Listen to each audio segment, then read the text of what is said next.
Waalaikumsalam warahmatullahi warahmatullahi wabarakatuh. wabarakatuh. Alhamdulillahirabbil alamin. Assalatu wassalamu ala asrafil anbiya'i wal mursalin wa ala alihi wa ashabihi rasulillahi ajmain. Pertama dan terutama sekali, marilah kita panjatkan puji dan rasa syukur kita kepada Allah Subhanahu wa taala karena Tuhan yang telah memberikan rahmat dan karunia-Nya lah kepada kita semua untuk dapat hadir dalam rangka menyemarakkan bulan suci Ramadan dalam pengajian online Ngabuburit Ramadan kita dengan tema membangun pribadi berihram bagi seorang akuntan. Selawat beriringan salam tidak lupa pula kita hadiahkan buat junjungan Nabi besar kita, yakninya Habibana wa Nabiyana Muhammad sallallahu alaihi wasallam. Karena beliaulah yang telah berhasil membawa umat manusia dari alam kekafiran kepada puncak keislaman seperti yang kita rasakan pada saat sekarang ini. Yang saya hormati Bapak Rektor Universitas Muhammad Nasir Bukit Tinggi, Bapak Afridian Wirahadi Ahmad SE MSc AK CA CGAE. Yang kami hormati Kaprodi Akuntansi Universitas Muhammad Nasir Bukit Tinggi, Bu Dwila Maresti SE MSI. Dan yang kami hormati Bapak dan Ibu dosen Universitas Muhammad Nasir Bukit Tinggi yang telah menghadiri acara kami ini. Dan yang kami hormati kepada mahasiswa dan mahasiswi Universitas Bukit Tinggi yang menghadiri acara kami ini. Dan istimewa kepada Ustadz kita, Bapak Ferry Sofian, MK SEAK, dengan CV Trainer Coach Motivator. Yang pertama, karakter bullying. Yang kedua, behavior of personality. Yang ketiga, public speaking. Yang keempat, parenting. Yang kelima, SEIK improvement personality. Dan yang terakhir, talent dan potensial genetik. Untuk menghemat waktu, langsung saja kita masuk kepada susunan acara kita pada hari ini. Yang pertama, moderator atau MC yang sedang berlangsung. Yang kedua, penyampaian opening speech atau kata sambutan yang akan disampaikan oleh Bapak Rektor, Bapak Afridian Wirahadi Ahmad SE MSc AKCA CGAE. Kepada Bapak Rektor dipersilakan.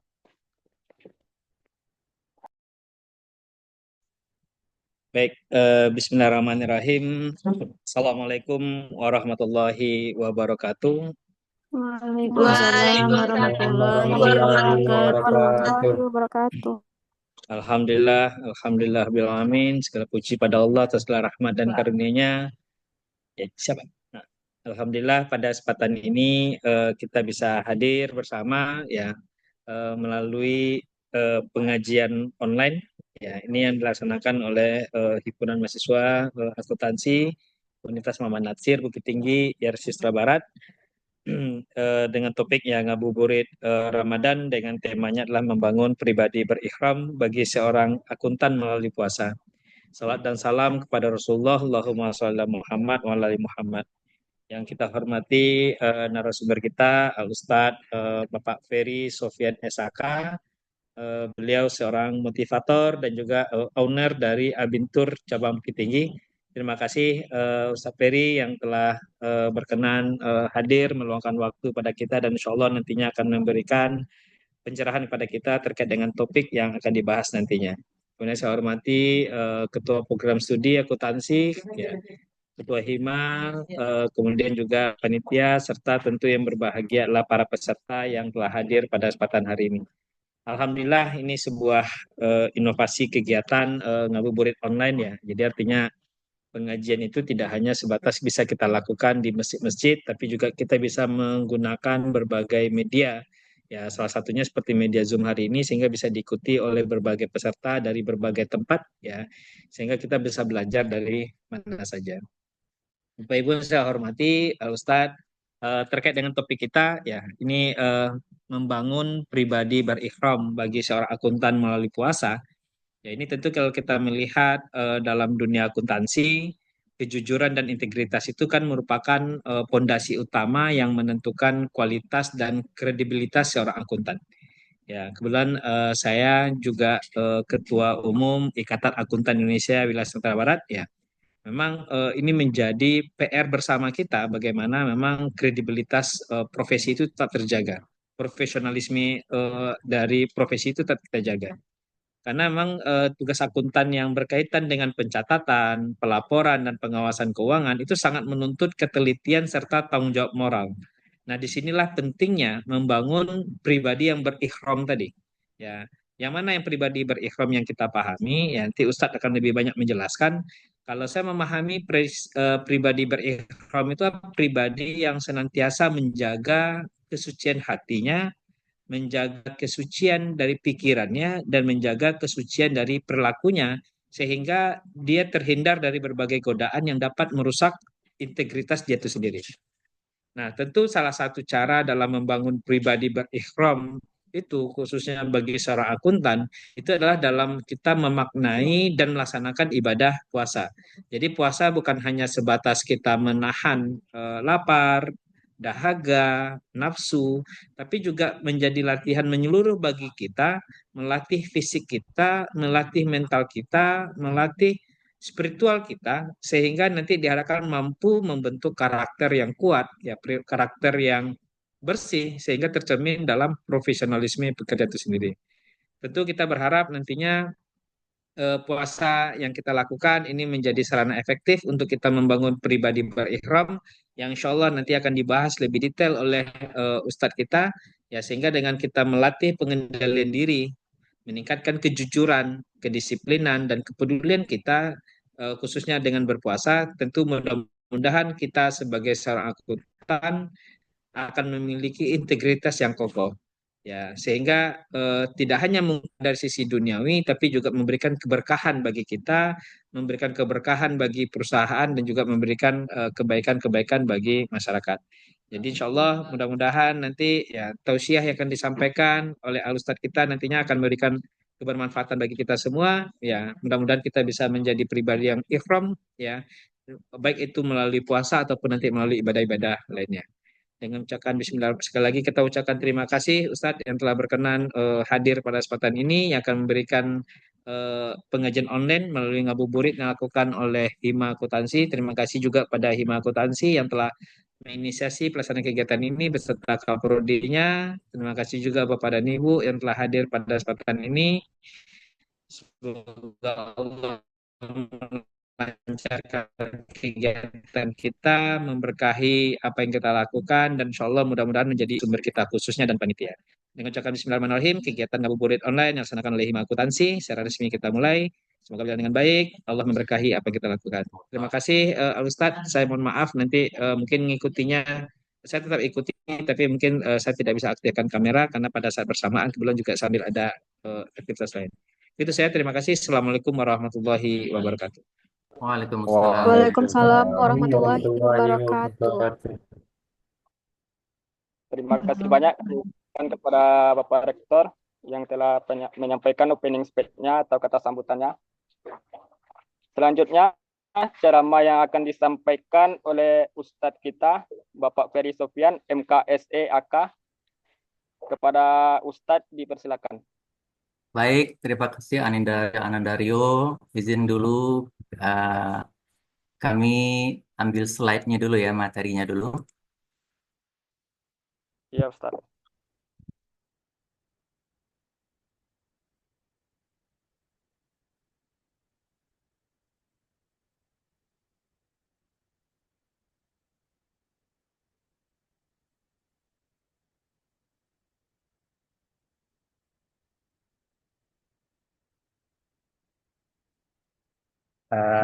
Jelas ya? Jelas, Pak. Jelas, Pak. Jelas, Pak. Baik. Bismillahirrahmanirrahim. Assalamualaikum warahmatullahi wabarakatuh. Waalaikumsalam warahmatullahi wabarakatuh. Alhamdulillah, alhamdulillahilladzi anzala sakinata fi qulubil mu'minin liyazdadu imana ma'a imanihim. Walillahi junudus kanallahu aliman hakima. Asyhadu an la ilaha illallah wahdahu la syarikalah wa asyhadu anna Muhammad abduhu wa rasuluh la nabiyya ba'dah. Pertama-tama kami mengajak kita semua, mari kita perbaharui rasa syukur kita kepada Allah Subhanahu wa taala atas nikmat yang sudah kita pakai selama ini, terutama dari bangun pagi tadi sampai siang hari ini. Dan sungguh nikmat Allah itu tidak mampu kita mengukurnya dan menghitungnya. Bersama-sama mari kita bacakan hamdalah, alhamdulillahirabbil alamin. Salawat dan salam juga Alhamdulillah. kita perbaharui untuk Sang Avatar Agung, yakni Nabi besar Muhammad sallallahu alaihi wasallam. Allahumma sholli ala sayyidina Muhammad wa ala ali sayyidina Muhammad. Pertama-tama kami mengucapkan banyak terima kasih terkhusus kepada Bapak Rektor, sekalian salam kenal Pak Rektor, Bapak Afridian Wirahadi Ahmad. Saya memang latar belakang dari seorang akuntan, tapi aktifnya itu di dunia pembentukan karakter. Jadi jauh melencengnya, tapi nggak apa-apa, sama-sama masih di dunia pendidikan. Kemudian kami mengucapkan salam juga untuk kepada Kaprodi, Bapak Ibu dosen, Ketua Hima, terkhusus juga ini untuk anak-anak kami tercinta, panitia yang sudah memprakarsai acara ini. Ini adalah sebuah terobosan yang luar biasa, mampu mengajak para Gen Z ini, anak-anak muda, duduk di dalam majelis ilmu. Tema kita sore hari ini adalah membangun pribadi ihram bagi seorang akuntan melalui puasa. Intinya ada 3 pembahasan sore hari ini. Pertama, ini kenalkan saya seorang akuntan, membangun kesadaran diri dan menjadi akuntan yang takut kepada Allah. Baik, ini pertama kali juga kita membangun karakter ini melalui Zoom untuk para mahasiswa. Poin pertama yang kita angkat di sini adalah kenalkan saya seorang akuntan. Nah, ini latar belakang ini sebetulnya ada satu kebanggaan dari seorang akuntan, dan dia dengan latar belakang sebagai seorang akuntan menjadikan seseorang tadi menjadi lupa diri, ya. Maka kami lebih mengajak di sini kepada kita semua, terkhusus kepada anak-anak kami, untuk mengenal diri. Nah, apakah profil atau label yang disandang oleh adik-adik nantinya sebagai seorang akuntan, apakah itu betul-betul mencerminkan sebagai seorang akuntan atau mampu tidak mewakili profesi kalian nantinya sebagai seorang akuntan. Maka dari itu, apa yang perlu kita lihat? Yang harus kita kenal di sini adalah mental seorang akuntan. Nah, kalau kita hanya berbangga dengan label seorang akuntan, nama, kemudian di belakangnya ada SEAK, ada akuntannya. Nah, perlu kita ingat, akuntan itu adalah seorang yang independen. Jadi, pekerjaan profesi seorang akuntan itu adalah independen. Dia tidak bergantung kepada orang lain. Dalam arti kata, pekerjaan yang dilakukannya itu tidak bergantung kepada pesanan atau keinginan dari user. Maka sikap independen ini harus kalian bawa kemana-mana. Seorang akuntan harus membawa independensinya ini kemanapun juga. Karena ini menunjukkan karakter seorang akuntan, mental seorang akuntan. Yang kedua, seorang akuntan memiliki punya sikap yang jelas, tegas, dan profesional. Jelas, tegas, profesional artinya tidak memihak. Nah, Ya, kita tidak menyebut ada oknum tidak ya, tetapi itu kembali kepada masing-masing. Bagaimana kita membawa label akuntan ini dimanapun kita berada, ini merupakan mindset seorang akuntan, dia harus tegas, harus jelas, dan profesional di dalam melakukan setiap pekerjaannya. Dan mental seorang akuntan itu harus akuntabel. Dia memiliki mental yang akuntabel dan terukur. Maka dari itu, seorang akuntan tidak hanya dia menjadikan ini sebagai profesi, tetapi betul-betul seorang akuntan harus mampu menunjukkan dari kepribadiannya, kesehariannya, itu betul-betul bisa dipercaya. Nah, apapun profesinya sebetulnya, setiap orang harus memiliki profesionalisme. Kemudian setiap pekerjaannya itu harus terukur. Maka kalau kita lihat dalam Al-Quran, ini dalam surat Al-Isra ayat 14. Nah, ini mungkin sudah ada yang hafal ya. Allah berfirman dalam surat Al-Isra ayat 14, apa kata Allah? A'udzubillahi minasyaitonirrajim. Iqra kitabaka kafa binafsikal yauma 'alaika hasiba. Jadi pedoman seorang akuntan itu adalah Al-Quran. Sebagaimana Allah juga katakan dalam Al-Quran, Al-Quran itu adalah hudal linnas. Nah, dalam surat Al-Isra 14 ini jelas sekali seorang akuntan harus mampu membaca kitabnya sendiri. Jadi yang mampu membaca kitab kita itu adalah diri kita sendiri. Cukup dirimu pada hari ini sebagai penghitung atas amal dirimu. Jadi semua pekerjaan dilakukan oleh seorang akuntan itu betul-betul harus mencerminkan dia mampu membaca kitabnya. Kitab yang dimaksud di sini apa? Ya, ini kami mempertegas. Kitab yang dimaksud di sini adalah setiap perbuatan, perilaku dari bangun tidur sampai kita tidur lagi. Nah, kita harus baca kitab kita ini. Apalagi sebagai seorang akuntan. Sebagai seorang akuntan itu tidak terlepas dari lingkungan uang. Nah, dari lingkungan yang di sana banyak sekali uangnya. Maka ketika seorang akuntan tidak menyandarkan dirinya kepada Al-Quran, ketika seorang akuntan menyandarkan dirinya kepada skillnya, kepada kemampuannya, maka dia akan kehilangan kredibilitas dia sebagai seorang akuntan.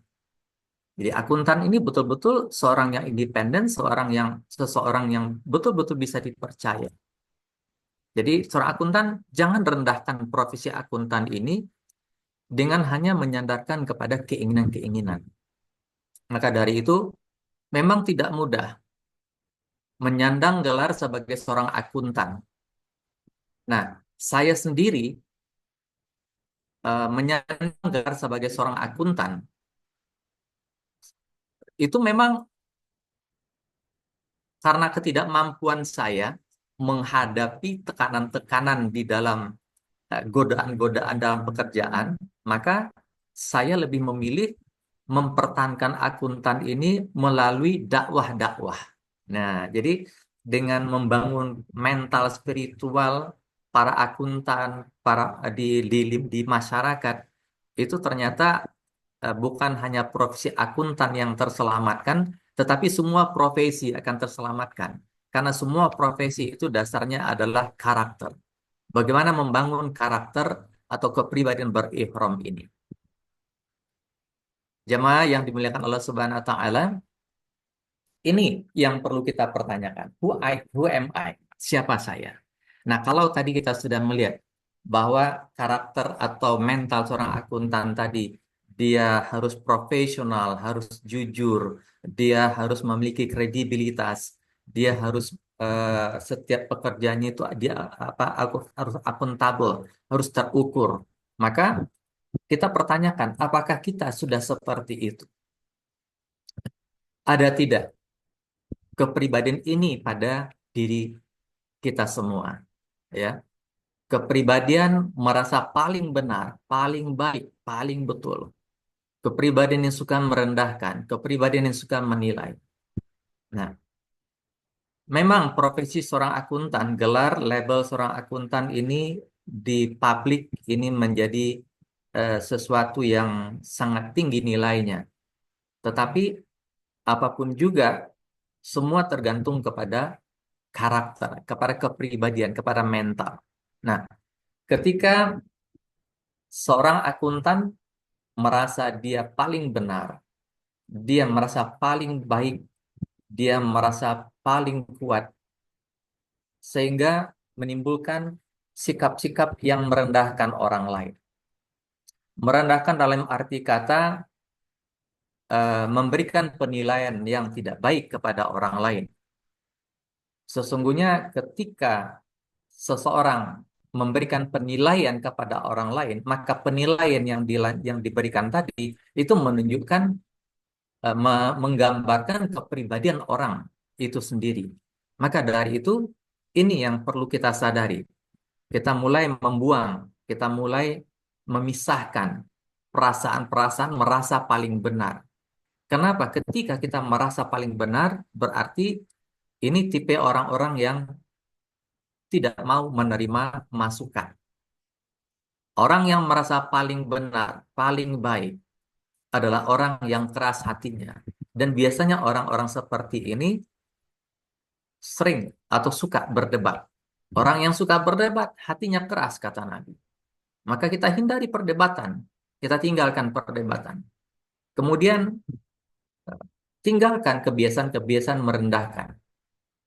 Kenapa? Kebiasaan merendahkan dan menilai ini, sesungguhnya orang-orang ini adalah tipe orang-orang yang bersandar kepada keilmuan mereka.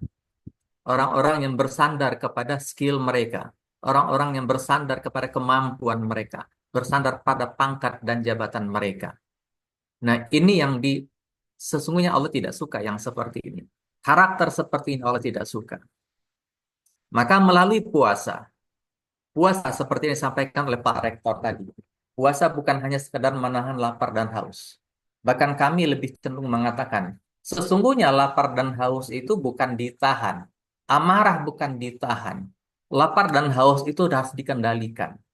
Kalau hanya sekedar menahan, maka kita hanya mendapatkan rasa lapar dan haus saja. Dan itu nilainya tidak ada di sisi Allah. Dan itu tidak akan merubah kepribadian seseorang menjadi lebih baik. Dengan merendahkan, sesungguhnya kalau kita berpikir, kita tidak punya alasan untuk merendahkan seseorang, merendahkan orang lain. Kita tidak punya alasan untuk menilai orang lain. Ketika kita menilai orang lain, apa sih esensi yang ada di balik ini? Sesungguhnya ketika kita menilai orang lain, kita merasa kita lebih baik. Ketika kita merendahkan orang lain, berarti kita merasa kita menjadi lebih baik, lebih tinggi dari orang tadi. Sesungguhnya kita tidak punya alasan yang kuat, kita harus merendahkan orang lain, kita harus menilai orang lain, kita merasa paling baik, paling benar, dan paling segala-galanya. Tidak perlu. Karena sesungguhnya kita berasal dari tiada. Dan nanti akan kembali lagi menjadi tiada. Kalau kita lihat dalam sholat, 17 kali kita baca dalam sholat. Apa yang kita baca dalam surat Fatihah? Kita baca, ihdinas siratal mustaqim. Ya Allah, tunjuki kami jalan yang lurus. Itu kita baca 17 kali sehari semalam. Tapi berapa banyak di antara kita? Dari umur berapa kita sholat dan kita baca ini sampai usia kita sekarang ini? Berapa usia kita? Sadar nggak kita? Apa makna dari kalimat, dari ayat tadi? Ihdinas siratal mustaqim. Ya Allah, tunjuki kami jalan yang lurus. Artinya, jalan kita belum lurus. Dan ini kita baca sampai akhir ayat kita. Sampai akhir ayat kita nanti kita akan baca ini. Ada orang mulai sholat di usia 6 tahun. Katakan usia 6 tahun udah mulai sholat. Dan kita ukurlah baliknya itu usia 13 tahun. Usia 70 tahun dia meninggal dunia. 70 dikurang 13 tahun. Ya. Berarti ada berapa tahun di sana? Ada 57 tahun nih. 57 tahun dia sholat dan mengucapkan ihdinas siratal mustaqim. Sampai pada saat dia mau meninggal dunia, jalannya belum lurus. Dan ini komitmen kita di dalam sholat. Apa yang menyebabkan orang-orang masih suka merasa dirinya paling dibandingkan dengan lain? Apa menyebabkan orang-orang masih suka merendahkan orang lain? Memandang orang lain dari segi pengetahuannya, dari segi akademisnya, memandang orang lain dari segi hartanya, memandang orang lain dari segi pangkat dan jabatan, memandang orang lain dari sisi skill yang dimiliki, menilai orang lain dari sisi-sisi yang tadi. Nggak ada alasan kita. Bahkan dalam sholat pun, ya, yang kita baca 17 kali sehari semalam di luar sholat-sholat sunat, tetapi ini masih menjadikan diri seseorang, banyak orang, mereka lupa dengan diri mereka. Mereka seakan-akan apa yang sudah merasa seakan-akan yang mereka raih selama ini. Pangkat jabatan, pengetahuan, kemudian kemampuan dia dari segi akademis, dari segi pendidikannya, hartanya. Itu semua dianggap adalah karena kerja kerasnya. Tidak, sama sekali tidak. Kalau Allah katakan kita disuruh membaca 17 kali sehari semalam ayat ihdinas siratal mustaqim, memang benar kita belum lurus jalan. Bahkan kita tidak tidak pantas kalau kita mengatakan kita mampu melakukan sesuatu. Buktinya apa? Sejak kita memulai Zoom ini, di dalam ini ada sekitar 50 berapa tadi ya? 58 ya, 58 peserta. Ya. Tidak ada satupun dari kita yang hadir di Zoom ini yang matanya dari tadi tidak berkedip. Betul ya? Nggak ada. Nggak ada tuh matanya yang tidak berkedip. Pasti berkedip. Ya. Pertanyaannya, siapa yang mengatur matanya berkedip? Padahal matanya tadi terletak di tubuh masing-masing, di kepala masing-masing. Tapi tidak ada satupun dari kita yang ada di dalam ruangan Zoom ini yang berani mengatakan, oh mata berkedip itu saya yang mengaturnya. Kalau memang kita yang mengaturnya, kira-kira sudah berapa kedipan yang terjadi dari tadi, dari Zoom ini dibuka? Nggak ada yang mampu. Begitu juga dengan mata kita. Saya bisa melihat slide yang saya tampilkan di ruangan Zoom ini. Tapi sesungguhnya mata ini itu hanya alat melihat. Bukan saya mengatur agar sampai mata ini bisa melihat. Tidak. Mata ini hanya alat melihat. Suatu saat nanti mata ini tidak mampu lagi melihat. Ya, begitu juga mulut. Mulut ini hanya untuk alat berbicara. Telinga hanya alat untuk mendengar. Kita tidak mampu mengatur agar mata ini bisa melihat, mengatur agar mulut ini bisa berbicara, mengatur agar telinga ini bisa mendengar. Nggak mampu kita. Buktinya, berapa banyak orang-orang yang sudah meninggal dunia dan kita saksikan mereka masih punya mata, masih punya mulut, masih punya telinga, tetapi mulutnya tidak bisa berbicara, matanya tidak bisa melihat, telinganya tidak bisa mendengar. Kenapa? Nah, ini bukti bahwa sesungguhnya apapun dari ujung rambut sampai ke ujung kaki, tidak ada satupun yang mampu kita kendalikan. Semuanya Allah yang menggerakkan. Maka tidak ada alasan kita untuk mengatakan saya yang merasa paling benar, paling segalanya. Tidak ada alasan untuk merendahkan orang lain. Tidak ada alasan untuk menilai orang lain. Maka kalau kita lihat dalam surat Al-Isra ayat 14 tadi. Iqra kitabaka. Iqra kitabaka, Allah menyuruh kita untuk membaca kitab kita sendiri. Maka apa maknanya di sini? Allah suruh kita untuk meniti ke dalam diri. Maka kebiasaan, kepribadian yang selama ini terbentuk dari lingkungan keluarga, lingkungan sekolah, lingkungan kampus, lingkungan pergaulan kita, yang membentuk kepribadian seseorang menjadi pribadi-pribadi yang suka merasa paling benar, paling kuat, paling cantik, paling gagah, paling ganteng, paling kaya, paling hebat, yang merasa suka merendahkan orang lain, yang suka menilai orang lain, maka kita buang itu semua. Karena semua dari yang kami katakan tadi, itulah sesungguhnya diri seseorang selama ini dikendalikan oleh sifat-sifat yang sesungguhnya sifat itu tidak ada pada sifat-sifat Allah. Tetapi sifat-sifat itu hanya ada pada sifat-sifat syaitan. Ya, jadi kepribadian merasa paling, merasa merendahkan orang lain, menilai orang lain, inilah yang kita buang. Nah, puasa mampu kalau benar-benar kita menjalani puasa ini bukan sekedar menahan lapar dan haus.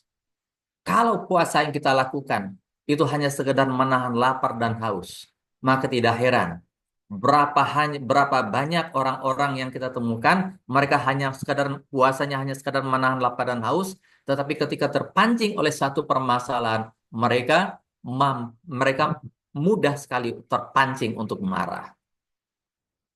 Apa yang menyebabkan orang marah? Karena dia mendapatkan sesuatu yang tidak sesuai dengan harapan atau keinginan. Marah sesungguhnya itu adalah diri seseorang dikendalikan oleh keinginan, dikendalikan oleh diri palsunya. Baik, kita lanjut. Maka dalam surah Al-Asyr ayat 19, apa kata Allah? A'udzubillahi minasyaitonirrajim. La takunu kalladzi nanasullaha fa'ansahum anfusahum. Nah, kalau kita lihat, kata Allah, wa ulaika humul fasiqun. Ini Allah mengingatkan kita di dalam surat Al-Asyr ini, orang-orang yang melupakan Allah sehingga dia menjadikan mereka lupa kepada diri mereka sendiri. Kata Allah, ulaika humul fasiqun. Mereka itulah orang-orang yang fasik. Jadi, selama ini banyak sekali kita sholat ya 5 waktunya terjaga, bahkan tahajud tidak pernah tinggal. Nah, tetapi sholat itu dipisahkan dengan kehidupan. Begitu juga dengan puasa. Berapa banyak orang-orang puasa, tetapi puasa dipisahkan dengan kehidupan. Puasa dipisahkan dengan profesi. Sebagai seorang akuntan, sesungguhnya puasa yang kita laksanakan 30 hari ini hanya latihan. Puasa yang sesungguhnya itu adalah di luar bulan Ramadan. Yaitu bagaimana kita mampu mengendalikan amarah kita, keinginan-keinginan kita. Mampu mengendalikan hasrat-hasrat kita. Nah, ketika seseorang tadi mereka melupakan Allah, sehingga ketika mereka melupakan, apa maksud makna melupakan Allah? Ketika kita menganggap apa yang kita raih selama ini, apa yang kita peroleh selama ini, prestasi yang kita raih selama ini, pengetahuan ilmu yang kita dapatkan selama ini, kita pahami selama ini, termasuk adik-adik yang ada di sini dalam ruangan ini. Ilmu pengetahuan yang kalian dapatkan dari Bapak Ibu dosen kalian, ya. Kemudian menjadikan kalian jadi orang-orang yang lebih hebat nantinya dari dosen-dosen kalian. Ini termasuk dalam yang dikatakan dalam ayat ini. Orang-orang yang melupakan Allah. Jadi dosen-dosen kalian ini itu adalah titipan-titipan Allah untuk kalian. Itulah orang-orang Allah yang Allah kirim kepada kalian untuk menimba ilmu, untuk mengetahui, mendapatkan, menggali ilmu pengetahuan. Nah, ketika kalau ada di antara kalian nanti yang merasa lebih hebat, merasa lebih mampu, maka itulah yang dikatakan ada di sini. Mereka itu adalah dikatakan termasuk dalam golongan orang-orang yang fasik. Mereka lupa kepada Allah. Bahwa sesungguhnya mereka bisa seperti ini. Mereka bisa meraih apa yang mereka inginkan. Apa yang mereka capai selama ini. Sampai saat ini mereka memperoleh prestasi-prestasi.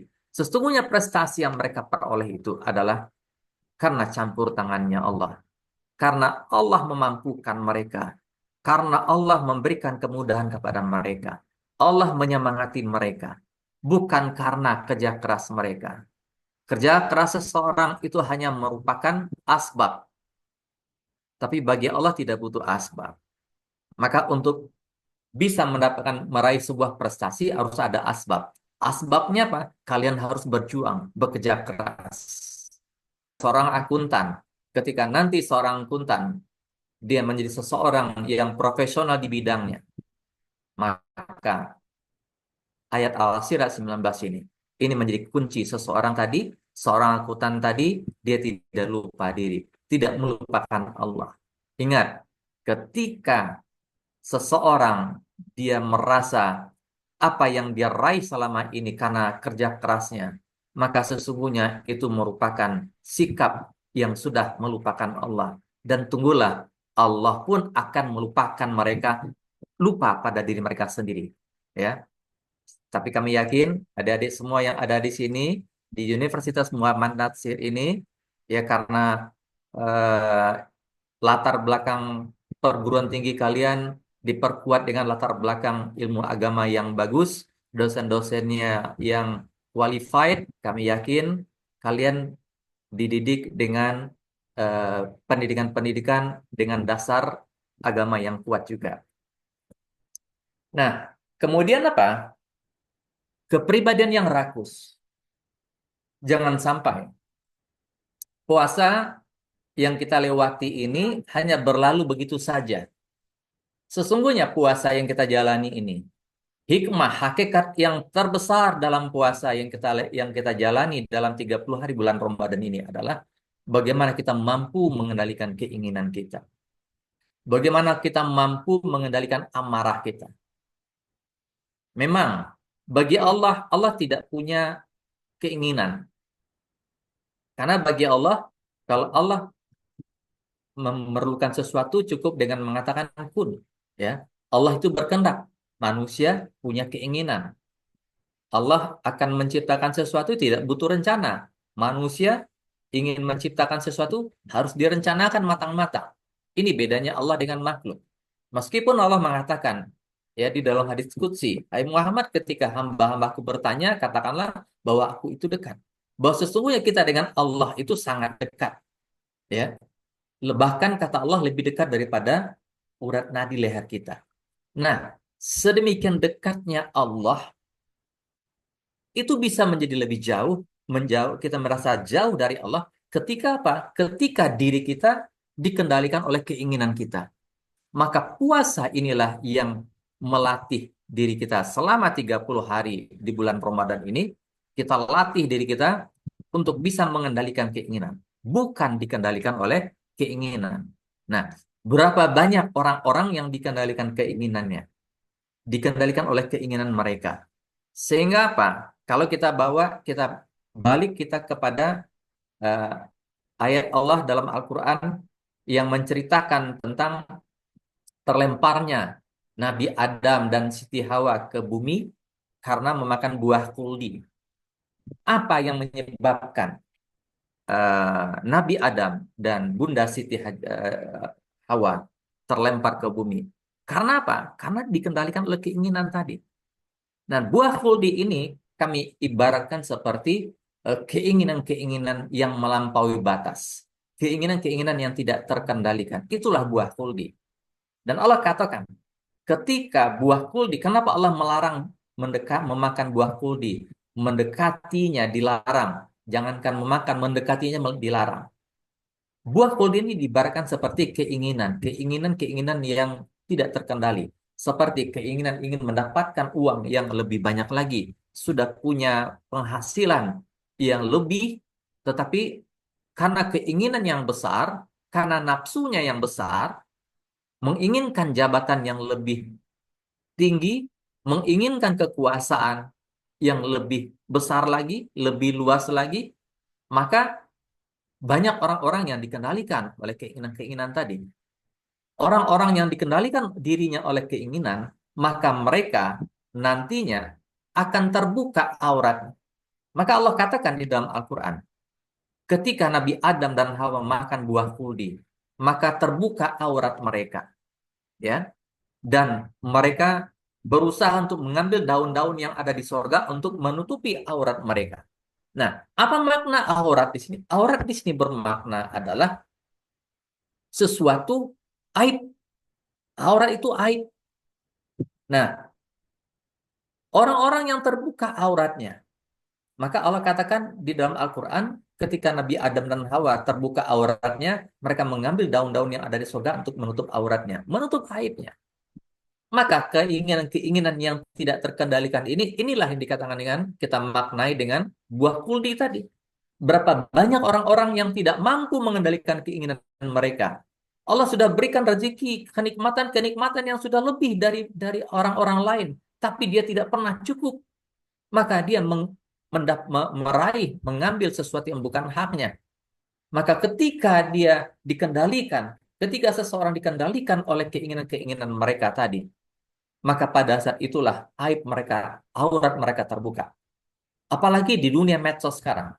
Ketika seseorang dikendalikan keinginan yang tidak terkendalikan tadi, maka aurat mereka segera dalam hitungan detik terbuka aurat mereka. Bagaimana caranya? Lewat medsos. Ya. Allah buka aurat mereka lewat medsos sekarang. Medsos ini luar biasa. Membuka aurat-aurat orang, membuka aib-aib orang. Maka seorang akuntan harus mampu mengendalikan diri mereka, mengendalikan keinginan-keinginan mereka. Kenapa?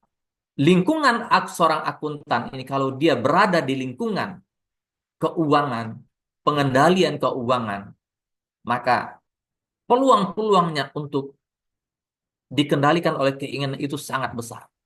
Besar sekali. Maka melalui puasa. Puasa dalam 30 hari Ramadan ini betul-betul kita sadari hikmahnya apa? Apa di baliknya? Kenapa? Apakah Allah memerintahkan kita berpuasa hanya sekadar menahan lapar dan haus? Tidak. Kalau hanya sekadar menahan lapar dan haus, ya, anak SD pun mampu. Tetapi ternyata Allah tidak menginginkan seperti itu. Ketika seseorang mampu mengendalikan keinginannya, mampu mengendalikan hawa nafsunya, maka pada saat itu dia sudah mengangkat diri dia menjadi levelnya naik. Ya, derajat seseorang tadi akan dilihat, akan dinilai ketika seseorang tadi mampu mengendalikan hawa nafsunya. Bukan hanya mampu mengendalikan lapar dan haus, tidak. Apa keinginan-keinginan yang lain? Keinginan-keinginan yang lain, keinginan untuk tidak berdebat, keinginan untuk tidak membantah, keinginan untuk tidak menilai orang lain, keinginan untuk tidak menjudging orang lain, untuk tidak berprasangka pada orang lain. Ya, kadang ada seorang mahasiswa yang sudah belajar, begitu tekun dia belajar, tetapi ketika dia ujian, ternyata dia masih mendapatkan nilai, katakan nilainya C, tidak sesuai dengan yang diharapkan. Padahal dia sudah maksimal. Nah, ada apa di sini? Sesungguhnya apapun yang kalian lakukan, ya, kalian boleh lihat nanti dalam surah Al-Isra ayat 7. Apa kata Allah? In asantum li anfusikum wa in asantum falaha. Ketika seseorang mampu mengendalikan keinginan dia, ya, dia mampu berbuat baik, maka kebaikan dia tadi itu kan balik kepada dia. Tetapi bentuk keinginan yang lain, seseorang tidak mampu mengendalikan keinginan dia, kemudian dia melakukan suatu kemaksiatan, melakukan suatu dosa, maka sesungguhnya kemaksiatan dan dosa itu juga akan balik kepada dia. Maka dari itu, bulan puasa Ramadan yang 30 hari, ini masih ada tersisa 9 hari lagi. Harus betul-betul kita maksimalkan. Bagaimana menjadikan Ramadan ini menjadi senjata, menjadi wadah bagi kita untuk mampu menjadikan kita menjadi kendali untuk keinginan-keinginan kita, mengendalikan hawa nafsu kita. Kenapa? Kita lihat dalam Al-Quran, surat Al-Jathiyah, ya, ayat 23. Ini berhubungan dengan orang-orang yang dikendalikan oleh keinginan mereka. Kita lihat. Apa kata Allah? Tahukah kamu Muhammad, orang yang menjadikan hawa nafsunya sebagai Tuhannya dan dibiarkan, ya, oleh Allah. Dengan pengetahuannya, Allah telah mengunci pendengaran dan hatinya serta meletakkan tutup atas penglihatannya. Siapakah yang mampu memberi petunjuk setelah Allah membiarkannya sesat? Apakah kamu, wahai manusia, tidak mengambil pelajaran? Jadi, berapa banyak orang-orang yang ketika mereka memiliki jabatan, ketika mereka memiliki prestasi, ketika mereka memiliki kemampuan dan berapa banyak di antara mereka bersandar kepada pengetahuan mereka, bersandar kepada harta-harta mereka, bersandar kepada pangkat mereka, bersandar kepada keilmuan mereka. Dan pada saat itu Allah biarkan mereka, Allah tutup pendengaran dan hatinya. Sehingga apa? Mereka tidak mampu lagi mendengarkan ayat-ayat Allah. Mereka tidak mampu lagi menyerap, melihat kebaikan-kebaikan. Kalaupun ada orang yang datang menasihatinya, dia tidak melihat itu sebuah nasihat. Kenapa? Karena Allah sudah menutup hatinya, menutup penglihatannya, menutup pendengarannya. Kalau Allah sudah menutup, berarti Allah sudah meninggalkan kita. Ini adalah tamparan dan hukuman terberat bagi kita. Ketika kebaikan, ayat-ayat Allah yang disampaikan tidak mampu kita serap, berarti hati kita sudah mati. Nah, ketika hati sudah mati, maka kita tidak ubahnya seperti apa? Tidak ubahnya seperti yang barang yang tidak berguna. Kenapa? Kalaupun eh, di mata masyarakat dia dipandang, itu mungkin hanya sekedar yang dipandang adalah karena ada sesuatu yang diharapkan dari dia. Tetapi di sisi Allah, dia tidak mendapat kebahagiaan sedikit pun. Maka dari itu, ini yang kita perlu pahami. Puasa 30 hari Ramadan ini, betul-betul kita sadari, jangan kita sia-siakan, masih ada 9 hari lagi, ini kita perkuat, kita maksimalkan yang tersisa ini. Baik, jemaah yang muliakan Allah Subhanahu wa taala. Yang kedua, setelah kita mengenal diri kita, siapa diri kita. Oke? Maka bagaimana cara kita membangun kesadaran diri? Nah, kita mulai membangun. Kita bangun kesadaran diri. Bahwa sesungguhnya usia seseorang, bilangan usia itu tidak menentukan kedewasaan seseorang. Bilangan usia seseorang tidak menentukan kesadaran diri yang dimiliki oleh seseorang. Orang-orang yang memiliki kesadaran diri inilah yang dikatakan manusia. Berapa banyak orang-orang yang memiliki bilangan usia, yang bilangan usianya sudah besar bilangan usianya, tetapi mereka tidak memiliki kesadaran diri. Mereka masih berada pada level menyalahkan, menilai, masih berada pada level merasa paling, ya. Inilah kesesatan. Maka langkah kedua yang harus kita lakukan adalah bagaimana kita membangun kesadaran diri. Baik, adik-adik, Bapak Ibu yang dimuliakan Allah Subhanahu wa taala, maka kami lebih memilih di sini, yuk menjadi manusia. Apakah setiap orang yang kita lihat itu bukan manusia? Belum tentu. Bapak Ibu, adik-adik mahasiswa yang kami cintai. Garam, nilai sebuah garam terletak dari asinnya. Ketika garam tidak lagi memiliki nilai, tidak lagi memiliki rasa asin, maka garam tadi tidak punya nilai. Gula, gula itu memiliki nilai ketika ada rasa manisnya. Ketika gula tidak lagi memiliki rasa manis, maka gula itu tidak ada nilainya. Dan manusia juga begitu. Manusia dikatakan manusia, kapan manusia itu dikatakan manusia? Ketika pada diri manusia itu ada sisi kemanusiaan. Jika sisi kemanusiaan itu tidak ada lagi pada diri manusia, maka dia tidak lagi memiliki nilai kemanusiaan. Enggak ada nilai kemanusiaannya. Nah, ini yang kita sadari. Nah, bagaimana kita bisa di dalam diri kita masih ada nggak sisi kemanusiaan? Bisa kita lihat dalam keseharian kita. Kepedulian, empati kita kepada tetangga kita, mungkin saudara kita, tetangga kita yang butuh pertolongan, ya. Berapa banyak orang-orang yang tetangganya tidak makan? Berapa orang orangnya sendiri minta bantuan tadi, tapi tidak. Berapa banyak di antara kita yang masih berempati berempati dengan kesulitan orang lain, dengan kesusahan orang lain. Nah, sisi kemanusiaan ini yang harus kita bangun. Harus kita bangun kesadaran kita sisi kemanusiaan ini. Oke?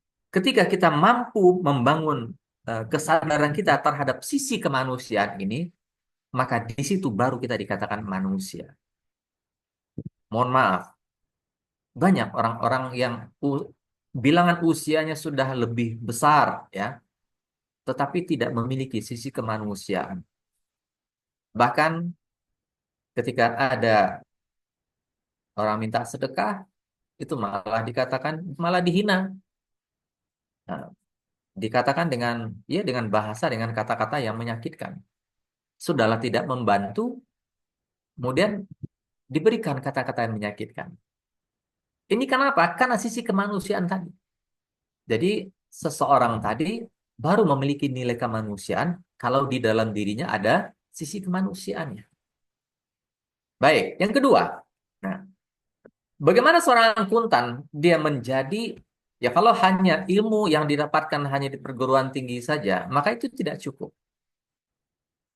Seorang akuntan dia harus menjadi harus profesional. Profesional di sini, bagaimana seorang akuntan tadi bisa menjadi seorang profesional di sini? Maka dia harus meningkatkan, menaikkan levelnya, grade-nya harus naik. Bagaimana caranya? Apakah yang dibutuhkan di sini ketekunan? Betul. Tapi yang paling penting untuk bisa menjadi seorang yang profesional, untuk bisa meningkatkan, menaikkan level kita, seorang akuntan menjadi seorang profesional, maka harus ada rasa ingin tahu. Sukses tidak akan mungkin tercapai kalau tidak ada rasa ingin tahu. Sukses tidak akan bisa dicapai kalau hanya sekadar tekun. Nggak bisa. Tekun, kerja keras nggak bisa. Tapi harus ada rasa ingin tahu. Kenapa? Rasa ingin tahu inilah yang menjadi generator pada diri manusia. Rasa ingin tahulah inilah yang menjadi generator pada diri setiap orang yang sukses.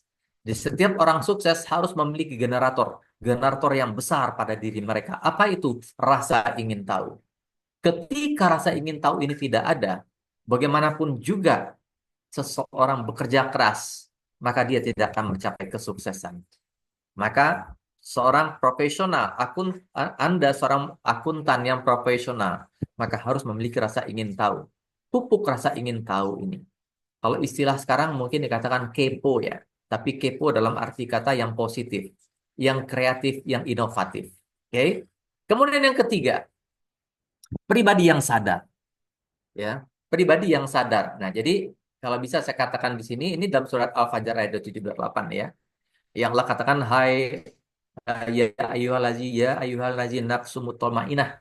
Allah memanggil jiwa-jiwa yang tenang. Nah, pribadi yang sadar ini adalah pribadi sesungguhnya pribadi jiwa-jiwa yang tenang tadi. Jiwanya tenang, tidak galau. Orang-orang yang galau berarti jiwanya tidak tenang. Nah, pribadi yang sadar ketika seseorang sudah memiliki nilai sisi kemanusiaannya, ada rasa ingin tahu, dia akan berilmu, dia akan menuntut ilmu, akan belajar, ya, ada rasa ingin tahunya. Kemudian dia sadar kenapa dia mempelajari ilmu tadi. Kesadarannya ini sama seperti bagaimana kita membangun sholat ini, menjadikan pribadi sholat, menjadikan sholat itu sebuah kepribadian. Maka harus dibangun dulu rasa ingin tahu kenapa harus sholat.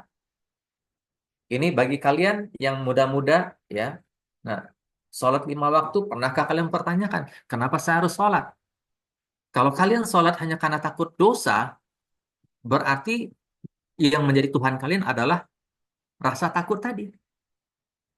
Ya, jadi sholat yang dibangun 5 waktu itu bukan karena takut nanti kalau nggak sholat masuk neraka. Enggak.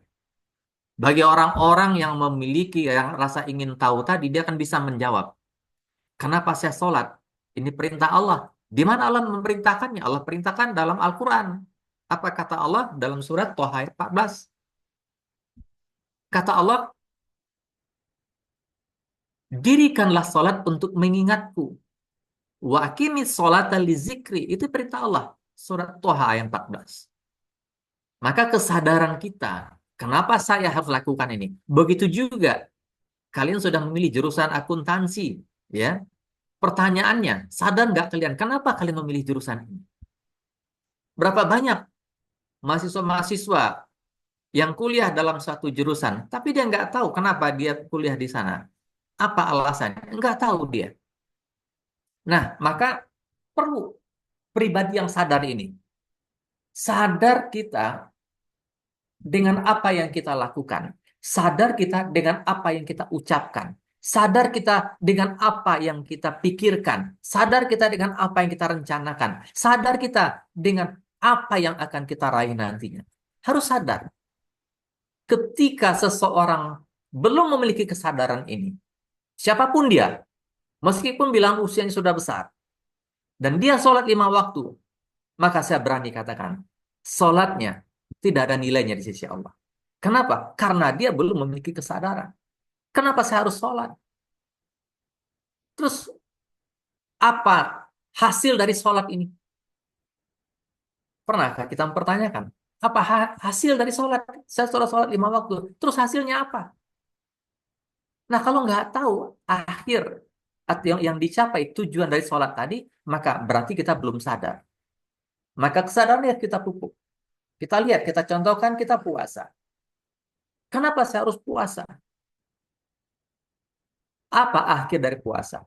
Oh, kata Allah, akhir dari puasa itu adalah la'allakum tattaqun, menjadi orang yang takwa. Takwa itu apa? Takwa itu takut hanya kepada Allah. Nah, siapa orang-orang yang Allah cintai? Orang-orang yang Allah cintai adalah orang-orang yang mereka memiliki kesadaran kalau mereka takut kepada Allah. Apa yang mereka takutkan? Mereka takut tidak menjalankan perintah Allah dan tidak meninggalkan larangan Allah. Sebagaimana Allah katakan dalam surat Az-Zariyat 56. A'udzubillahi minasyaitonirrajim. Wa ma khalaqatul jinna wal insa illa liya'budun. Tidaklah aku ciptakan jin dan manusia kecuali untuk beribadah. Jadi, kalian belajar nanti menjadi seorang akuntan, itu ibadah, harus punya nilai ibadah. Kalian belajar kalau nggak ada sisi ibadahnya, berarti kalian nggak sadar. Berarti orang-orang yang tidak sadar adalah orang-orang yang jiwanya belum tenang. Orang-orang yang masih galau. Maka sadar ini kunci ketenangan jiwa. Ketika kita sadar, ya, Allah ciptakan kita. Jadi kita terlahir ke dunia ini atas izin Allah. Dan Allah punya misi. Apa misi Allah? Allah hadirkan kita ke muka bumi ini untuk beribadah kepada Allah. Salah satu bentuk ibadah yang Allah perintahkan adalah dalam surat Toha ayat 14. Wa aqimis sholata li zikri. Dirikanlah sholat untuk mengingatku. Sholat yang dimaksud di sini bukan di atas sajadah. Kalau sholat di atas sajadah yang 5 waktu itu saja, itu bukan sholat. Sholat itu 24 jam. Mengingat Allah itu 24 jam. Apa maknanya? Maka nanti kita akan masuk pada slide berikutnya, yaitu menjadi seorang akuntan yang takut kepada Allah. Ya. Nah, yang keempat, kesuksesan profesional seseorang tadi itu bisa diraih kalau mereka memiliki pribadi yang tekun. Tekun di sini, ini yang dikatakan dengan yang terus-menerus, yang berkelanjutan. Tidak terpengaruh oleh tidak berhenti karena tantangan-tantangan yang ada, rintangan-rintangan yang ada. Nggak peduli dia. Dia gagal, bangkit lagi, jalan lagi, jatuh lagi, bangkit lagi, jalan lagi, sampai dia sampai ke tujuan. Ya, pribadi tekun ini adalah pribadi yang istiqomah. Pribadi yang tidak melihat hasil. Sebagaimana dicontohkan bagi yang pernah umroh atau haji. Pada waktu melaksanakan rukun umroh yang ketiga, yaitu syai. Syai ini adalah melambangkan pribadi yang tekun. Ketika Bunda Siti Hajar berlari dari kecil dari Safa Marwah, Marwah Safa, ya, beliau mencari sesuatu yang dibutuhkan untuk anak beliau pada waktu itu Nabi Ismail yang masih bayi. Mencari sumber air, berlari ke sana. Tidak berharap nanti mendapatkan air atau tidak. Yang ada dalam pikiran, dalam hati Bunda Siti waktu itu adalah ikhtiar, usaha. Dia bersungguh-sungguh, beliau ini bersungguh-sungguh nih, berlari-lari kecil nih. Sampai di Bukit Bukit Marwa ternyata nggak ada apa-apa. Dia balik lagi ke Safa. Sampai 7 kali balik-balik. Padahal apa? Sudah sampai di Bukit Marwa dan sudah tahu kondisi di Bukit Safa, tidak ada apa-apa. Ini maknanya Pak, setiap orang disuruh diperintah oleh Allah untuk bekerja bersungguh-sungguh dengan tekun, jangan pikirkan hasil. Kenapa? Karena hasil itu bukan ranah kalian kata Allah. Hasil itu ranahnya Allah. Ini yang harus kita tekankan. Nah, bagi kalian mahasiswa-mahasiswa, yang penting kalian tekun belajar. Kalian upgrade diri kalian. Jangan lihat hasil. Hasil itu pasti akan kalian dapatkan. Maka ikhlaslah menerima. Kunci kelima adalah syukur. Di dalam syukur ini ada pribadi ikhlas. Tidak ada orang yang bersyukur kalau tidak ada ikhlas di dalamnya. Syukur ini dia sepaket dengan ikhlas. Syukuri apa yang ada sekarang. Syukuri, kalian jangan melihat orang lain. Setiap orang punya proses masing-masing. Maka jangan lihat orang lain. Biarkan orang lain menjalani prosesnya. Kalian jalani proses kalian juga. Maka setiap kita bersyukur.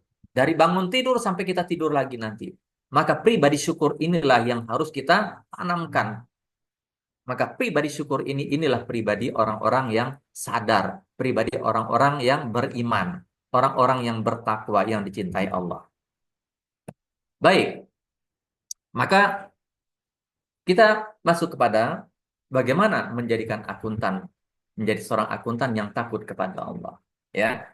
Kita sudah melihat tadi langkah-langkah apa yang harus dilakukan untuk menjadi seorang profesional, untuk menjadi seorang yang bertakwa tadi.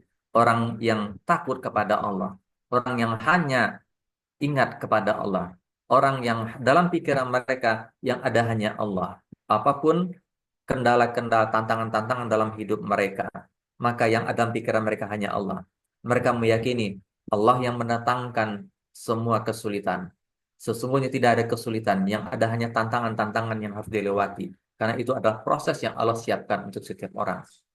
Maka dalam pikiran mereka hanya mengharapkan pertolongan Allah. Dan mereka tidak akan melihat di sini sekecil apapun bentuk pekerjaan tadi. Maka mereka tetap bersandar kepada Allah. Bukan bersandar kepada keilmuan mereka. Bukan bersandar kepada kemampuan mereka. Orang-orang yang beriman, orang-orang yang takut kepada Allah, semua mereka sandarkan hanya kepada Allah. Bahkan kata sahabat Ali bin Abi Thalib, bahkan untuk meminta garam pun, mintalah kepada Allah. Jangan merasa mampu untuk bisa mendatangkan garam. Bayangkan, hanya untuk minta garam, kita juga minta kepada Allah. Inilah pribadi yang beriman. Pribadi yang menyandarkan hidupnya hanya semata-mata kepada Allah. Oke, bagaimana menjadikan akuntan yang takut hanya kepada Allah? Ya, maka kita lihat dalam surat Yasin. Apa kata Allah? Sesungguhnya engkau Muhammad hanya bisa memberi peringatan kepada orang-orang yang mau mengikutinya dan yang takut kepada Tuhan yang Maha Pengasih tanpa melihatnya. Berilah mereka kabar gembira dengan ampunan dan pahala yang mulia. Ya, jadi sesungguhnya Allah sudah ingatkan dalam surat Yasin ini bahwa kita hanya bisa memberi peringatan kepada orang-orang yang mengikuti. Pada orang lain, kita hanya mampu mengikuti. Sama halnya seperti kalian belajar sekarang ini. Bapak, Ibu, dosen kalian hanya mampu memberikan peringatan, hanya mampu membimbing kalian, menuntun kalian. Ya. Tetapi semua kembali kepada kalian. Ya. Kalian mau ikutin apa yang diberikan, disarankan oleh Bapak, Ibu, dosen kalian, itu kembali kepada kalian. Dan bagi orang-orang yang mau mengikutinya, mau menerima petunjuk-petunjuk dari Allah ini, maka sesungguhnya dialah yang akan mendapatkan, dikatakan Allah mendapatkan kabar gembira ini, yaitu mendapatkan ampunan dan pahala yang mulia dari Allah. Jadi orang-orang yang mau menerima petunjuk-petunjuk Allah melalui malaikat-malaikatnya. Siapa malaikat-malaikat itu? Malaikat-malaikat itu bisa jadi itu adalah orang tua kalian. Bisa jadi itu adalah bapak ibu dosen kalian. Mereka adalah malaikat-malaikat kalian yang Allah utus pada kalian untuk mengingatkan kalian. Ya.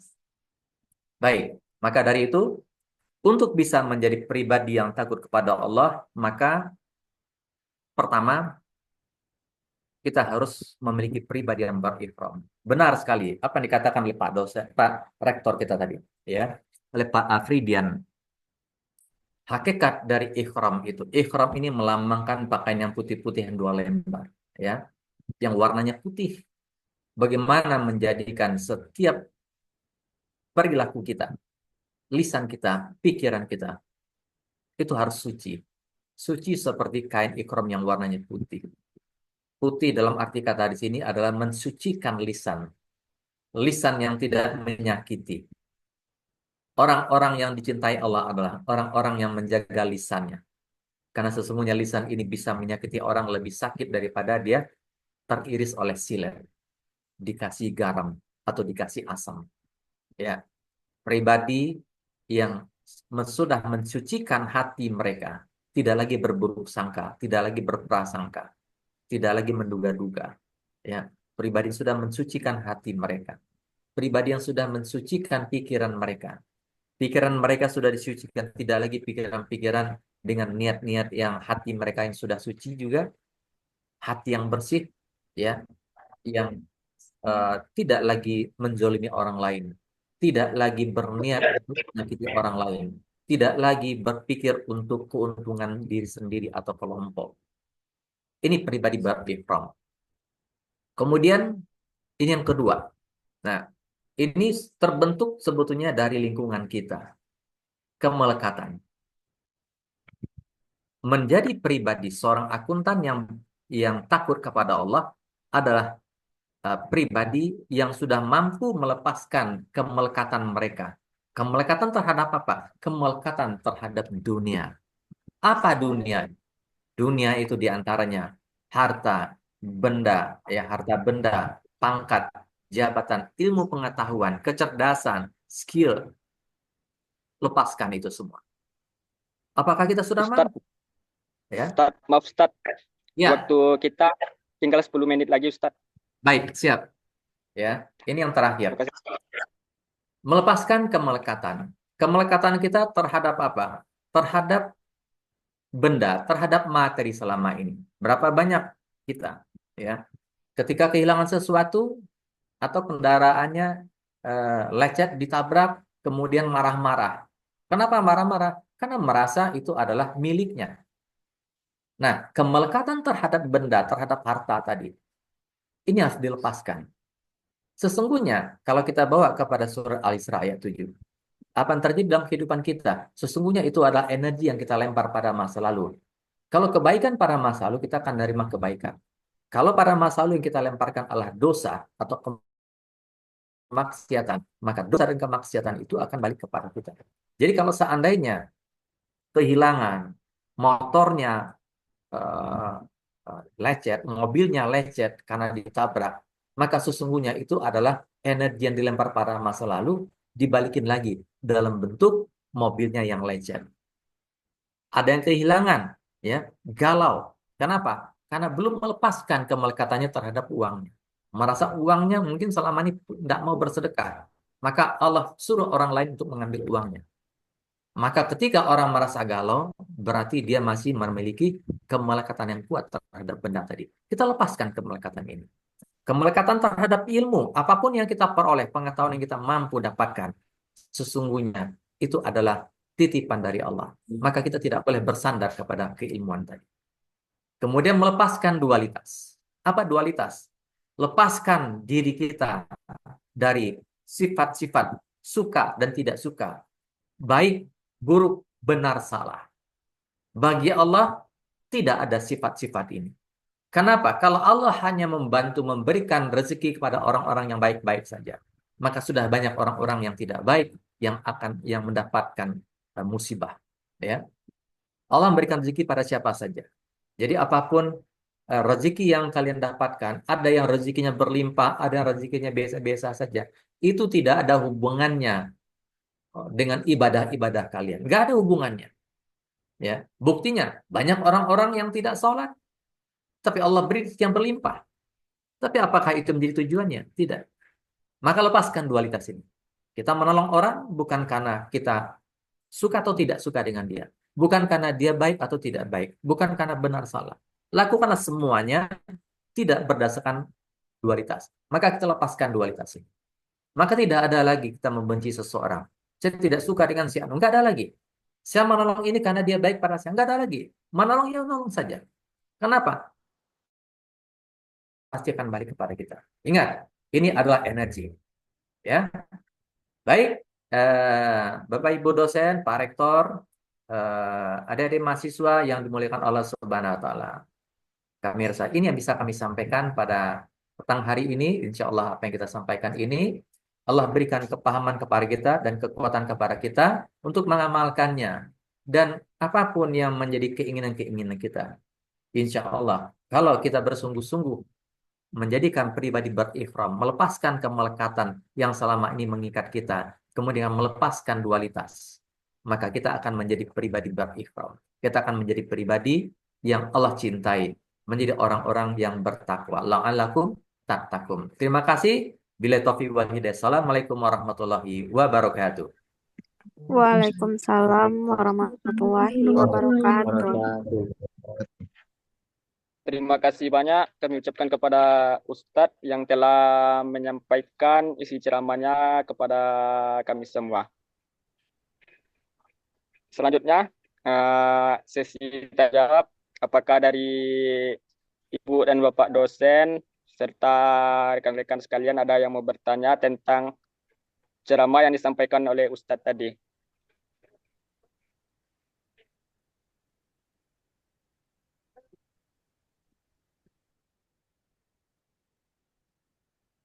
Izin bertanya, betul? Ya, silakan Bu. Baiklah, Assalamualaikum warahmatullahi wabarakatuh. Waalaikumsalam. Waalaikumsalam warahmatullahi wabarakatuh. Pertama, nama saya Delvia, Pak, dari mahasiswa jurusan akuntansi nagari.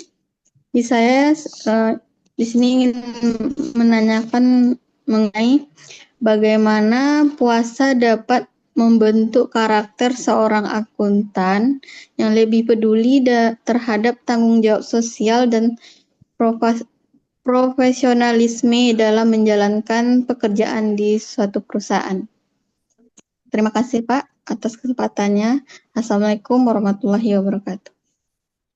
Waalaikumsalam warahmatullahi wabarakatuh.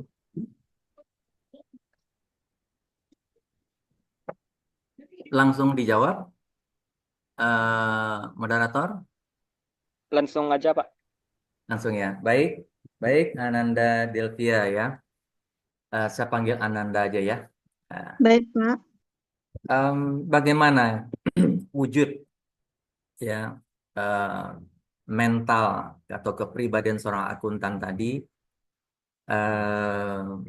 untuk menyikapi tentang kepedulian dia ya. Ini kepedulian ya. Kepedulian. Nah, sesungguhnya di sini kalau kita lihat mengacu pada materi tadi, ada poin yang kita sampaikan tadi di poin yang kedua ya, yaitu tentang kesadaran. Nah, kesadaran kita seseorang tadi kesadaran seseorang tadi atau kedewasaan seseorang tadi itu tidak diukur oleh bilangan usia. Kedewasaan dan kesadaran seseorang tadi akan ditentukan oleh seberapa mampu dia menjalani setiap proses kehidupannya ini dengan kesadaran.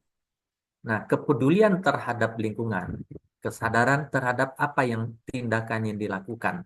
Ya, contoh, memang sebagai seorang akuntan, tadi kami katakan peluang untuk bermaksiat itu besar sekali. Maksiat, kalau ada kata-kata maksiat, arti tindak langgar larangan Allah.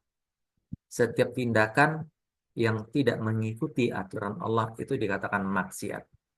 Maka seorang akuntan tadi semestinya dia harus memiliki kesadaran setiap tindakan yang akan dia lakukan, setiap kebijakan keputusan yang akan dia tetapkan. Maka kuncinya di sini adalah bagaimana seorang akuntan tadi memiliki kepedulian ini, itu dibutuhkan kesadaran. Dan kesadaran ini tidak mungkin datang begitu saja. Ya. Kesadaran ini itu melalui proses yang berdarah-darah. Kenapa kami katakan berdarah-darah? Karena kesadaran ini akan kita dapatkan setelah kita mampu melewati untuk menolak segala sesuatu yang kita tidak suka. Untuk menerima semua yang kita tidak suka. Kita butuh kesadaran. Contoh, hal yang sering terjadi dalam kehidupan kita. Misalkan dalam hal sedekah. Ketika saya mau sedekah, di dalam kantong saya ada uang 100.000, 50.000, ada 20.000, 10.000, 5.000. Bagaimana saya melatih diri saya kalau selama ini saya sedekah 2.000, 2.000 saja. Nah, saya ingin meningkatkan kesadaran saya bahwa saya tahu apa yang saya lakukan. Jadi kalau saya hubungkan dengan surat Al-Isra ayat 7 tadi, kebaikan yang saya lakukan kan balik kepada saya. Kalau saya sedekah 2.000, maka yang kembali nanti 2.000. Ini kesadarannya. Nah, bagaimana saya melatih diri saya agar dari 2.000 saya naikkan jadi 5.000, naikkan jadi 10.000, 20.000, 50.000, 100.000. Gimana caranya? Ya saya harus paksa. Paksa melawan segala sesuatu yang selama ini saya tidak suka. Apa yang tidak suka? Yang saya tidak suka selama ini adalah sedekah dengannya 50.000. Saya nggak suka. Kenapa? Karena saya merasa masih memiliki kemelekatan yang kuat terhadap uang tadi. Ketika saya tidak lagi merasa sudah melepaskan kemelekatan terhadap uang, maka pada saat itu uang tadi akan mengejar kita. Dan ini butuh kesadaran untuk melatihnya. Bersedekah kepada tetangga. Ini hal yang kecil. Delvia memasak, katakan masak rendang. Nah, bagaimana membiasakan diri setelah masak rendang? Sisakan sedikit, kasih tetangga. Bagi sama tetangga. Melatih ini. Membangun kesadaran kita untuk berempati kepada orang lain. Ini butuh latihan. Maka dari itu, kita tidak bisa mendapatkannya, empati ini begitu saja. Tetapi harus berusaha menyukai, mencintai selama ini yang kita tidak suka. Sehingga apa? Tidak ada lagi dalam hidup kita suka dan tidak suka. Ini kita latih.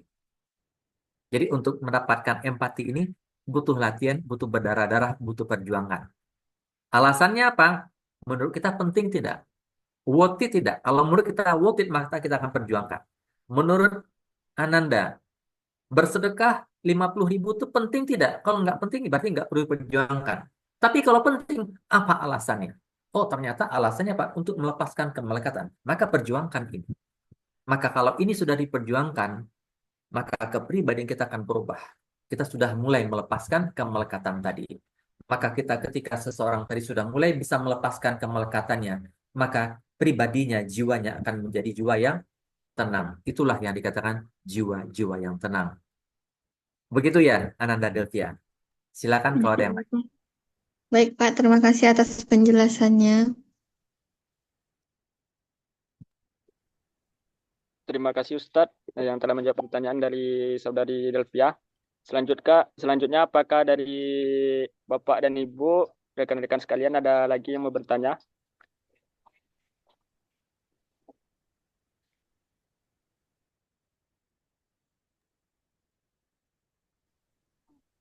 Izin bertanya Ustadz. Iya, Perkenalkan Ustadz, saya Sony Pratama dari Prodi S1 Akuntansi Mesir, angkatan 1 Ustadz. Yaitu pertanyaan saya, waktu awal tadi Ustadz kan menjelaskan tentang 3 sifat yang harus dimiliki oleh seorang akuntan.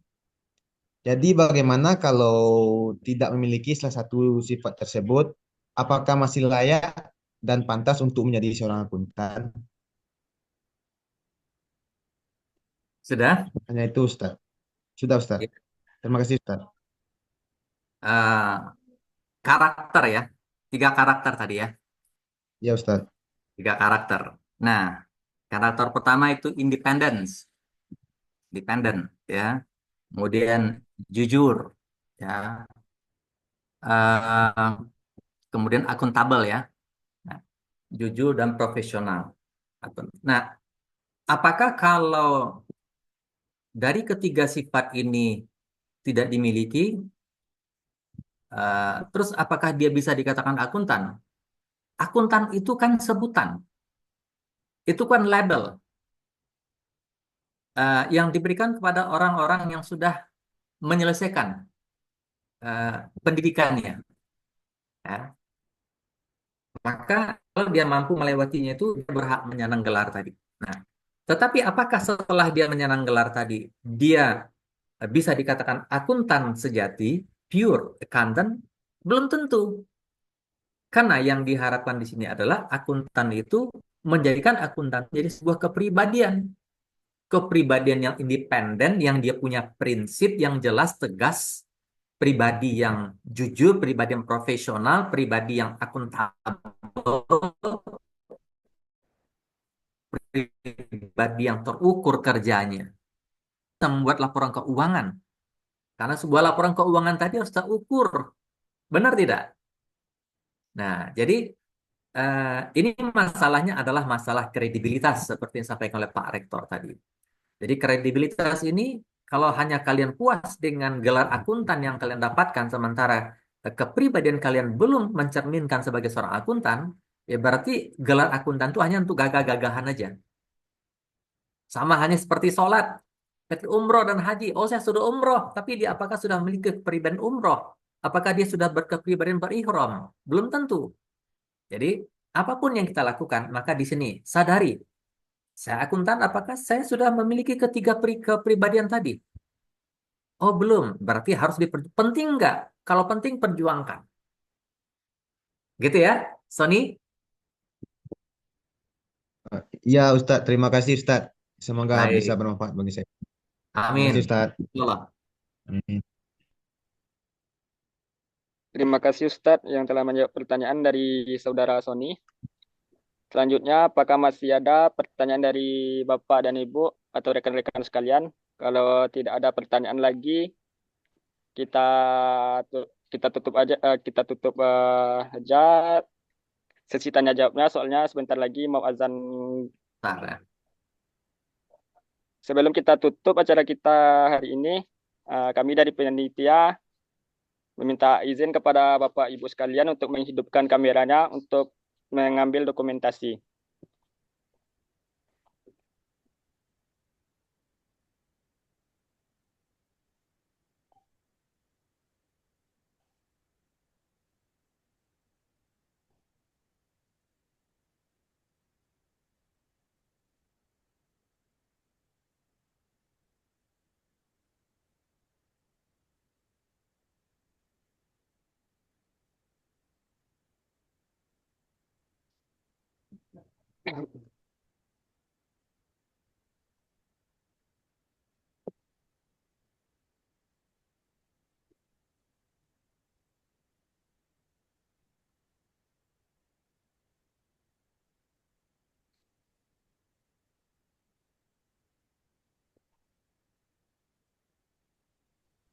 Kasih aba-aba, Ril.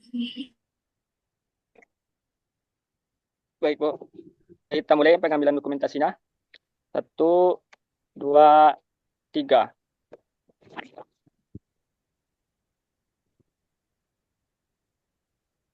Satu lagi.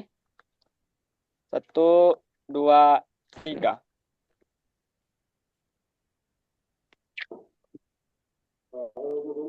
Bu,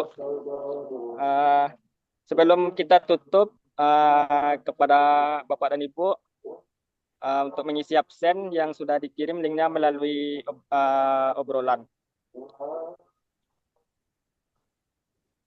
Berakhirnya pengambilan dokumentasi tadi, maka berakhir pula acara kita pada hari ini. Saya sebagai moderator, mohon maaf atas segala kekurangan serta kesalahannya. Saya tutupi dengan membacakan wabillahi taufiq wal hidayah. Wassalamualaikum warahmatullahi wabarakatuh. Waalaikumsalam warahmatullahi wabarakatuh. Terima kasih Pak Ustadz. Terima kasih Pak Ustadz. Sama-sama, Rio. Izin ya. Iya, Pak. Pak. Terima kasih, Pak. Terima kasih, Mari, Ustaz. Bapak Ibu mohon maaf. Assalamualaikum warahmatullahi wabarakatuh. Waalaikumsalam warahmatullahi wabarakatuh. Warahmatullahi wabarakatuh.